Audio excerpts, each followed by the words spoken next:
നമസ്കാരം. റാഫ്റ്റോക്ക് ഫുട്ബോളിലേക്ക് ഇവർക്കും സ്വാഗതം. ലാലിഗയിൽ FC ബാഴ്സലോണ റയലിനോട് പൊട്ടുകയും 5 പോയിൻറ്റിന് പുറകിൽ നിൽക്കുകയും ചെയ്യുന്ന ഒരു സമയമാണല്ലോ. 10 റൗണ്ട് കളികളെ കഴിഞ്ഞുള്ളൂ. ഇനിയും കാര്യങ്ങളിൽ മാറ്റം വരാം. പക്ഷെ ബാഴ്സയ്ക്ക് വലിയ രൂപത്തിൽ ഇത്തവണ പരിക്കൊരു വിനയായിട്ടുണ്ട്. അതുകൂടാതെ ഹൻസി ഫ്ലിക്കിനെ സംബന്ധിച്ചിടത്തോളം ആദ്യ സീസൺ മികച്ചതായിരുന്നെങ്കിൽ ഈ സീസണിൽ ഒരുപാട് പ്രശ്നങ്ങൾ സ്മൂത്തായിട്ട് പോകാൻ പറ്റുന്നില്ല. കാറ്റലൻ മാധ്യമങ്ങൾ ഈ കാര്യങ്ങൾ വിശദമായിട്ടെടുത്ത് നിരീക്ഷിക്കുന്നുണ്ട്. നമ്മളതിൻ്റെ സംക്ഷിപ്ത രൂപം ഒന്ന് നോക്കാം. ഹൻസി ഫ്ലിക്കിൻ്റെ സെക്കൻഡ് സീസൺ എന്ന് പറഞ്ഞാൽ ഇതുവരെ നോക്കിയാൽ സ്മൂത്ത് സെയിലിംഗ് അല്ല എന്നുള്ളത് വളരെ കൃത്യമാണ്. കഴിഞ്ഞ സീസണിൽ ഒരു ബ്രില്യൻ ഡെബ്യൂ ആണ് അദ്ദേഹത്തിന് ഉണ്ടായിരുന്നത്. ഇപ്പോൾ ഒരുപാട് സെറ്റ് ബാക്സ് സംഭവിച്ചുകൊണ്ടിരിക്കുന്നു. അത് ബാഴ്സലോണയുടെ കറണ്ട് സ്ട്രഗിൾസ് എടുത്ത് ചൂണ്ടിക്കാണിക്കുന്നതാണ്. ഒന്ന്, ക്യാമ്പ് നൗവിലേക്കുള്ള തിരിച്ചുപോക്ക്. അത് എല്ലാവരും ഈ സീസണിൽ ഉണ്ടാകുമെന്ന് പ്രതീക്ഷയാണ്. ഓഗസ്റ്റിൽ സംഭവിക്കുമെന്ന് കരുതി അത് നവംബറിലേക്ക് നീട്ടിവെച്ചിട്ടുണ്ട്. അത് ടീമിൻ്റെ മോട്ടിവേഷനെ ബാധിക്കുന്നു എന്നുള്ളൊരു യാഥാർത്ഥ്യമാണ്. ഫ്ലിക്ക് എന്തായാലും ഈ വിഷയത്തിൽ പബ്ലിക്കായിട്ട് പ്രതികരിക്കാൻ തയ്യാറായിട്ടില്ല. അദ്ദേഹവും അസംതൃപ്തനാണ്.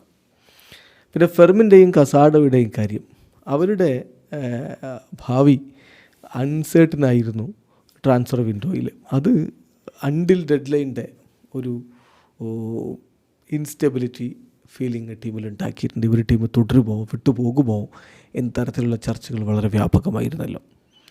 അങ്ങനെ നിൽക്കുമ്പോഴാണ് ഒരു തരത്തിലും പ്രതീക്ഷിക്കാതെ ഇനീഗോ മാർട്ടിനസിൻ്റെ പോക്ക്. അത് ഫ്ലിക്കിൻ്റെ ഡിഫൻസീവ് സ്ട്രക്ചറിനെ തന്നെ ആകെ അങ്ങ് ഡിസ്റപ്റ്റ് ചെയ്തു. അദ്ദേഹത്തിൻ്റെ ബിൽഡപ്പ് പ്ലാൻസിനെ അത് ബാധിച്ചു. ഇനീഗോ മാർട്ടിനസിന് വലിയ പ്രാധാന്യം ഫ്ലിക്ക് കൊടുത്തിട്ടുണ്ടായിരുന്നു. പക്ഷേ അദ്ദേഹത്തിൻ്റെ അപ്രതീക്ഷിതമായിട്ടുള്ള പോക്ക് ബാഴ്സയ്ക്ക് ഏൽപ്പിച്ച ആഘാതം വളരെ വലുതാണ്. ഇപ്പോഴും അത് വിസിബിളാണ്. പിന്നെ പ്രീ സീസൺ ടൂറിൻ്റെ കാര്യത്തിൽ ഒരു ചാവട്ടിക് പ്രീ സീസൺ ടൂറായിരുന്നു. അതായത് ആദ്യം ജപ്പാനിലേക്ക് പോകുന്നു, പിന്നെ പോകൂലെന്നും പിന്നെയും പോകുന്നു ഒക്കെ പറഞ്ഞുകൊണ്ട് അങ്ങോട്ടും ഇങ്ങോട്ടും മാറി പറഞ്ഞ് സ്റ്റേറ്റ്മെൻറ്റ് ഇറക്കിയതൊക്കെ നിങ്ങൾക്ക് ഓർമ്മയില്ലേ? അപ്പോൾ പ്രീ സീസൺ ടൂർ തന്നെ വേണ്ട വിധത്തിൽ സ്മൂത്തായിട്ട് അറേഞ്ച് ചെയ്യുന്നതിൽ ബാഴ്സ പരാജയപ്പെട്ടു. സോ ഫ്ലിക്കിനെ സംബന്ധിച്ചിടത്തോളം ഓൾറെഡി ഈ കൊമേഴ്ഷ്യൽ ട്രിപ്പുകൾക്കെതിരാണ് ആൾ. എന്നാൽ പോലും പ്രീ സീസൺ ചാറ്റിക്സ് അവിടെ സംഭവിച്ചു.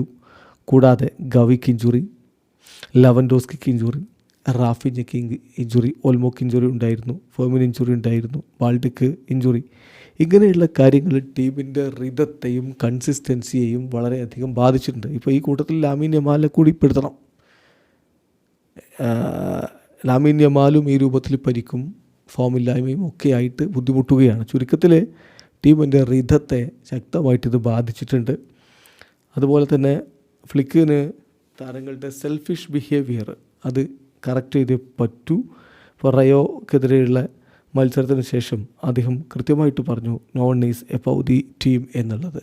ആരും ടീമിന് മുകളിലല്ല, ടീമിന് വിധേയനായിട്ട് കളിക്കേണ്ടതുണ്ട്. സോ ആ ഒരു സെൽഫിഷ് ബിഹേവിയർ മാറ്റിയെടുക്കണം. അപ്പോൾ ഇത്തരത്തിലുള്ള പ്രശ്നങ്ങൾ, പ്രതിസന്ധികൾ ബാഴ്സയ്ക്ക് മുമ്പിലുണ്ട്. അത് ഫ്ലിക്ക് ശരിയാക്കുമെന്ന പ്രതീക്ഷയിൽ തന്നെയാണ് ആരാധകർ കാത്തിരിക്കുന്നത്. പക്ഷേ ഒരു കാര്യം വളരെ വ്യക്തമാണ്, പോയ സീസൺ പോലെയല്ല ഇത്തവണ ഒരുപാട് പ്രതിസന്ധികളിലൂടെയാണ് ഫ്ലിക്കിൻ്റെ ബാഴ്സ കടന്നു പോയിക്കൊണ്ടിരിക്കുന്നത്. വീഡിയോ സാധിക്കുന്ന ഫുട്ബോൾ ലോകത്തെ കൂടുതൽ വിശേഷങ്ങളുമായി റാഫ്റ്റോക്സ് എത്താം.